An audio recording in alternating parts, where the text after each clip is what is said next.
안녕하세요. 철대갑TV의 명품 PD 한PD입니다. 자, 국회 기획재정위원회 소속 더불어민주당 양경숙 의원이 국세청에서 받은 통합소득을 분석을 해보니까 1분위 자료를 분석한 결과 0.1%, 대한민국 상위 0.1%의 평균소득이 얼마냐. 연이죠, 연으로 보니까 한 17억 9천만 원, 한 18억 정도죠. 대한민국의 0.1%, 18억을 받는다. 자, 0.1%면 기업의 CEO 정도겠죠? 그죠? 우리가 쉽게 생각하면, 기업의 CEO 정도. 18억, 벌 수 있죠? 그죠? 충분히 벌 수 있어요. 자, 그게 문제가 되는 건 아니에요. 자, 이 사람들이 대한민국의 상위 0.1%는 18억을 번다. 자, 우리가 알아둘 필요가 있다라는 거야. 상위 1% 되면 18억을 버는구나. 알아둘 필요가 있죠. 그죠? 그 상위 1%의 세계로 열심히 노력해서 들어가면 되는 거니까. 그죠? 들어가면 되니까. 중요한 거는 이제 이 18억으로 인해서 여러 가지 사회적 현상이 나타난다. 이제 우리는 그걸 이제 보려고 이야기를 하는 것 뿐이에요. 자, 이게 문제가 있다는 건 아니야. 이분들도 열심히 살았으니까. 그죠? 자, 18억 정도 벌면, 할 수 있는 거 다 할 수 있죠. 그죠? 최고 좋은 집도 살 수 있고, 문제가 없어요.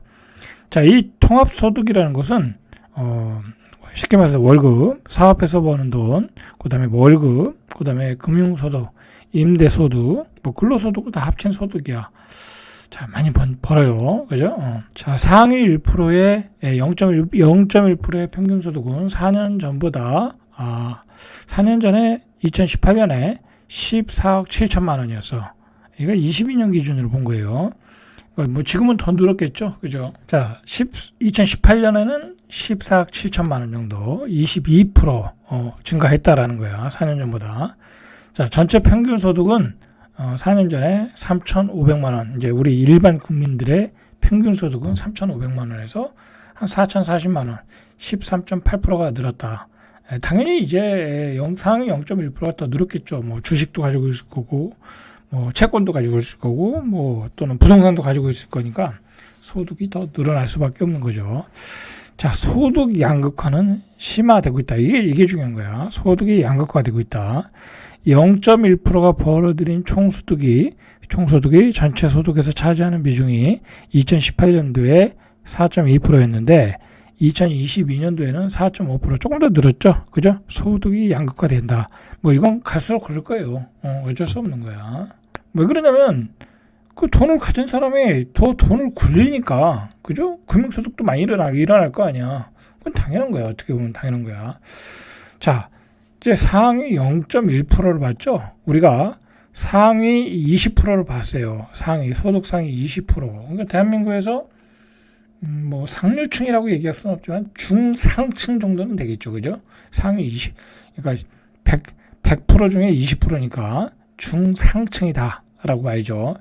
자, 소득 상위 20%의 평균 소득은 1억 1천만 원. 그죠? 우리가 대기업 다니고 좀 괜찮은 기업 다니면 한 1억 넘잖아요. 그죠? 그런 분들이 한 소득 상위에 1억 1천만 원을 벌고 있다. 하위는 얼마 보냐? 하위는 429만 원. 이거는 거의 못 번다고 봐야죠. 그죠? 거의 못 번다. 아르바이트 수준이죠. 25.6배 높았다. 상위 20%가 하위 20%보다. 자, 그러니까 이런 분들에 대해서 우리가 국가가 복지로 커버를 하는 거예요. 사실은. 그죠?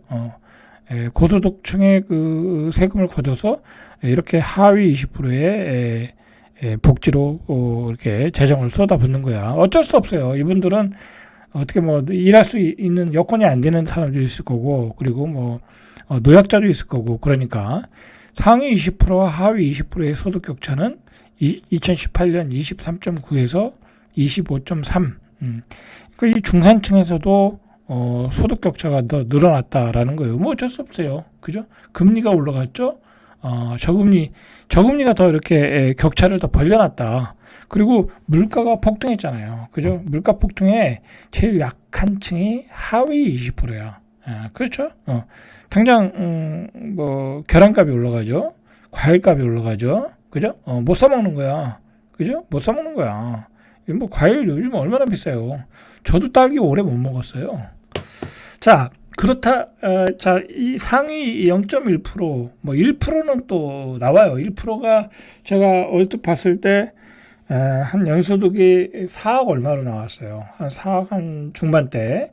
그러니까 대한민국의 1% 정도는 한 4억 중반대 연소득으로 보면 괜찮죠? 그죠? 괜찮은 거예요. 그 정도면. 자, 그 상위 1% 4억을 번다 이거야.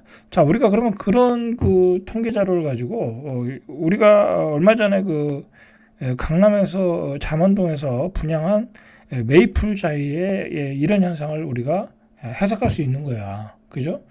자, 메이플자이가 이게 5구 25평이 한 17억 정도 했거든요. 조금 더 하겠죠? 뭐 이거 뭐 발코니도 들어가면 한 18억 내야 되는 거예요. 취등록세까지 합치면 한 18억 5천 정도. 그죠? 그 정도 돈이 들어가야 되는데 이게 시세가 주변 시세가 한 뭐 28억까지 간다고 그래요. 그러니까 한 10억 정도 차이가 난다. 그렇게 생각이 들겠죠? 그죠? 그렇게 되는 거예요. 일단 기존의 가격을 비교해 보니까. 그래서 이 청약에 3,500대 1이 나온 거야. 이 평수에. 그런데 이거 당첨된 사람이 누구냐면 79점 만점자가 나왔다는 거예요. 79점이면 청약 통장에서 완전히 이 최고 만점이야. 뭐 80점은 없어. 그냥 79점이 만점이야. 그냥 이 사람이 1등 한 거야. 뭐 이 사람 이런 사람이 두 사람 들어가면 어떻게 되나 모르겠네. 그죠? 어쨌든 대단한 사람이죠. 자, 이 메이플자이의 최저 가점이 69점이고 최고 가점이 79점이었어. 자, 왜 이런 현상이 나왔어요? 10억의 차익이 생기니까 이상하다. 우리가 이야기할 때 집값이 지금 막 폭락하고 강남 집값도 제가 어제도 방송했지만 5, 6억, 7, 8억 막 떨어지던데. 그죠? 이제 구축이죠. 그건 구축. 이제 신축 기준으로 보니까 10억 차이가 어쨌든 난다는 거야. 그리고 이 79점 맞은 사람이 이게 79점 맞으려고 하면 이 가족이 6인이 있어야 된대. 예. 그리고 15년 무주택에 무주택이 한 15년에 청약 통장 가입 기간이 뭐 17점. 그다음에 청약 무주택 기간이 15년. 그다음에 6인이 있어야 된다. 이게 한 사람에 뭐 5점씩인가 그랬잖아요. 그러면 이제 79점이 나오는 거야. 가족이 6인이 무주택인 경우도 드물죠. 그죠? 뭐 이 중에 한두 명은 장가 갈 수도 있고 뭐 나갈 수도 있는데 다 같이 살았나 보죠. 그죠? 자, 이런 사람이 만점을 받아가지고 그 메이플자에 당첨이 된 거야.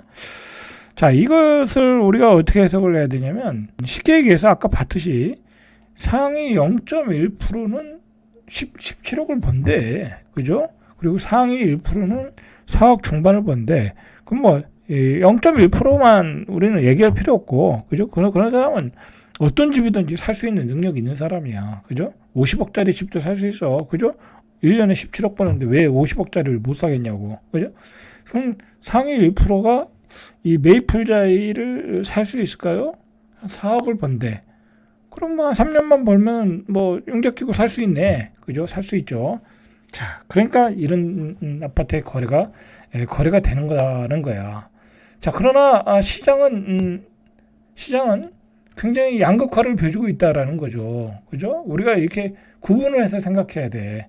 앞으로의 시장은 이런 양극화가 뚜렷하게 나타날 가능성이 많아. 소위 말해서 상류층들이 상위 1%가 좋아하는 주택들은 항상 공급이 달리거든. 그죠?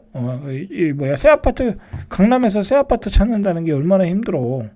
그리고 강남급에 속하는 뭐 성수동, 그 다음에 한남동, 그런 데서도 새 아파트가 지면은 뭐 폭발적이잖아.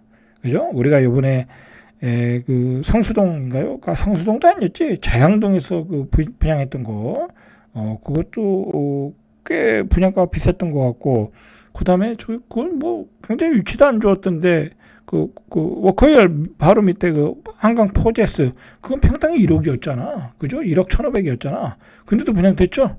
그죠? 자양동도 분양됐고, 거기도 분양됐고, 한강 포제스도 분양됐고, 뭐 앞으로 한남 뉴타운, 뭐 성수동도 뭐 1억이 하면 분양되겠죠. 그죠? 그런 것을 우리가 집값이 폭락하는 시대에 어떻게 받아들여야 되냐. 쉽게 얘기해서 여러분들 그것은 상위 1%의 집들이다. 상위 0.1%의 집들이다. 라고 생각하시면 돼. 그러면 이 메이플 자이를 받는 사람은 상위 1%, 0.1%냐? 그건 아니겠죠. 상위 1%, 0.1%의 사람이 가족 6명이 15년을 무주택으로 살 리가 없잖아. 그죠? 무주택으로 살 리가 없지. 그 사람은 그냥 전매 차익을 바라보고 달려드는 거야. 내가 가지고 있으면 팔면 되니까 28억에 팔릴지 안 팔릴지 모르지만 그렇게 보시면 되는 거야. 그렇게 해서 이런 높은 경쟁률이 나왔다. 그죠? 높은 경쟁률이 나왔다. 28가구가 공급된 전용 4가구 제곱미터 A의 최고 가점이 78점. 이것도 1점 모자랐네. 최저 가점이 73점. 그러니까 대단했죠. 그러니까 이거 가진 사람들은 이런 전매 차익을 바라보고 들어가는 거야. 이제 그렇게 보시면 된다. 시장이 철저하게 이중화되고 있다는 것을 여러분 지금부터 기억을 하셔야 돼. 왜냐면 지금은 우리가 그 근로소득으로 돈을 버는 시대가 아니에요, 여러분들. 근로소득으로 뭐랄까 돈을 벌어서 집을 사고 그렇게 할 수 있는 시대가 아니야. 그리고 상위 1%, 0.1%는 그런 것보다 근로소득보다 오히려 더 이렇게 투자, 재테크 어떤 그런 쪽에서 재산을 불려가는 경우가 많다고. 집도 그 중에 하나이고 그러다 보면 이 일반 그 월급 가지고 재산을 불리는 사람과 그렇게 그 잉여 자금 가지고 재테크해서 돈을 버는 사람의 격차는 더 벌어질 수밖에 없는 거야. 그럴 수밖에 없다니까. 뭐 그렇게 또 상위 1%, 0.1%는 사람들의 어떤 금융 지식은 뭐 상당한 수준에 또 있거든. 그리고 상당한 인맥도 있고 실제로 그렇고 그렇기 때문에 그런 현상이 앞으로도 더 심화될 가능성이 있다. 그건 뭐 어쩌겠어요. 그건 어쩔 수 없는 거야. 그러니까 내가 중산층에 있다. 그러면 어떻게 되겠어요? 그쪽으로 가려면 내가 재테크를 더 잘할 수 있도록 공부를 하고 조금씩 투자하고 배워나가서 그렇게 나가는 수밖에 없는 거야, 여러분들. 이제 월급 가지고는 이제 뭐 이렇게 대한민국의 상위 뭐 3% 안에 들어가기도 힘들어. 그러니까 요즘 그런 증상의 어떤 현상의 어떤 으로 나타나는 게 공무원이 인기가 없는 게 그거 아니야. 그죠? 맨날 공무원 해봤자 이 월급 가지고는 대한민국 이 물가 폭등에 대응할 수 없다라는 거 아니야. 그러니까 최저임금을 가지고 얘기하는 거 아니야. 그죠? 그렇게 해서 공무원 인기가 없어진 거야. 다른 애들은 나가서 뭐 자영업도 하고 뭐 프리랜서도 하고 1인지 식접도 하고 대기업 다니면 거기서 또 월급도 많이 받고 그러는데 이건 뭐 공무원은 아무 비전이 없이 보이는 거야. 실제 뭐 그런지 안 그런지 모르지만 그래서 그런지 뭐 공무원들이 그렇게 갭 투자하는 사람들이 많더라고. 자, 두 번째 이야기는요. 요즘 이제 GTX가 엄청 GTX 가지고 시장을 띄웠죠. 그죠? 또 정부에서 발표하고 하는 바람에 요즘 또 분양만 하면 다 GTX야. GTX 뭐 C가 들어온다, D가 들어온다. 제가 얘기했죠. 그거를 앞으로 한 10년은 곰탕국 끓여 먹을 거라고 아주 사골국을 끓여 먹을 거예요. 이제 사람들이 현명해서 그런 거에 잘 속지는 않아요. 그죠? GTX 얘기 나오면 별로 이렇게 조회수가 잘 안 나와. 그 얘기는 뭐예요? 사람들이 GTX 다 허풍이라는 걸 아는 거야. 그죠? 자, 그게 그대로 나타났어요. GTX 때문에 가장 많이 폭등했던 데가 인도권이야. 그죠? 아시죠? 인도권 아주 핫했죠? 여기 쿼러블인가 트리플 역세권이에요, 여기. 자, 인도권에서 최근에 거래되는 평균 호가를 보니까 최고가 대비 4.4억 정도가 떨어졌다라는 거야. 그러니까 그때 GTX C가 들어올 때 엄청난 거품이 꼈던 거지. 어마어마한 거품이 꼈던 거야. 4.4억이 떨어졌다. 9주 연속 하락세를 기록하고 있다. 인도권, 동탄 등이 계속해서 빠지고 있다라는 거야. 화성은 11주 연속 하락세. 그러니까 여러분들 GTX C가 들어온다고 뭐 평택 가서 뭐 이렇게 또 집 사고 막 그러시는 분이 있더라고. 그러다가 집값 폭락 한 1억 날리는 거예요. 그죠? 1억 날리는 거야. 다 반영이 이미 됐고, 그죠? 이미 반영이 다 된 가격에 여러분들이 비싸게 사고 있는 거야. 이게 바로 이제 지금 요즘 시장의 GTX 때문에 올라가는 집값의 앞으로의 방향이다. 라고 보시면 돼. 가장 핫했던 인도권, 동탄, 킨덱스 여기 떨어지고 있다라잖아. 그죠? 잘 배우셔야 돼요. 그죠? 자, 의왕시의 내선동 인두럴 센트럴자이 84가 지난달 1월에 8억 6,700. 자, 이것도 우리가 이 가격도 우리가 한번 생각해 봐야 돼. 이게 얼마나 오래된 아파트인지 모르겠지만 8억 6,700에 거래됐어. 21년 8월 신고가가 13억이야. 그죠? 자, 이 가격에 되었다. 자, 그러니까 이게 어쨌든 인도권 의왕시면은 수원시보다는 조금 위치가 낮잖아. 그죠? 낮잖아. 근데 수원시의 아파트 가격이 이거보다 더 비싸게 나오면 안 되지. 그죠? 뭐 평균 분양가도 그렇고. 그러니까 수원시 아파트도 어떻게 보면 좀 거품이 많이 꼈어. 내가 보기엔. 왜냐면 의왕시 인도권 여기서 이제 나중에 어쨌든 GTX C가 들어오면 강남까지 굉장히 근접한 데인데, 그죠? 이 정도 가격인데 수원은 이거보다도 더 비싸잖아요. 그죠? 새 아파트도 그렇고 우리가 한번 생각을 해봐야 돼요. 자, 8억 중반대에 거래되고 있다. 4억 4천이 떨어졌다. 자, 그 GTX A 노선이 이건 뭐 3월에 개통하죠. 그죠? 개통하는데도 가격이 떨어지네. 그죠? 동탄 역세권의 시범 하나 꿈의 그림 84가 10억 5천에 거래됐다. 지난해 9월에는 11억 6,500, 1억 원 정도 떨어졌네요. 그죠? 그리고 21년 8월에 비교해 보니까 4억 정도 폭락했다. 자, 그러니까 한참 뜨거울 때, 열광할 때가 제일 비싼 거야. 그죠? 4억이나 주고 비싸게 주고 샀잖아. 그죠? 그리고 이때 살 때보다 이 뒤에 사면은 아파트가 노후화 되잖아. 그죠? 이때 살 때보다는 분명히 2021년에 사는 것보다는 올해 사면 한 3년 정도 노후되잖아. 재료는 다 나왔고 가격이 떨어질 수밖에 없지. 그죠? 상식적으로 생각해도. 자, 그렇게 보시면 돼요. 자, 이렇게 시장이 이중화되고 있는 거야. 전매 차익이 있는 데는 뜨겁고, 그죠? 특히 고급지수로 그런 현상은 이제 강남에서도 나타날 거야. 한강 퍼제스 같은 경우도 그거 1억 1,500인데 뭐 돈이 있는 사람이 이거 받았겠어요. 그죠? 다 전매 차익 바라고 들어간 사람이 뭐 한 70% 이상이지. 그죠? 실수요는 30%고. 그러면 그 70%는 전매 차익을 보고 들어간 거야, 그냥.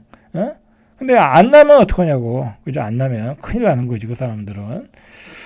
자, 어쨌든 그쪽은 전매 차익 보고 고급지로 들어가는 거고.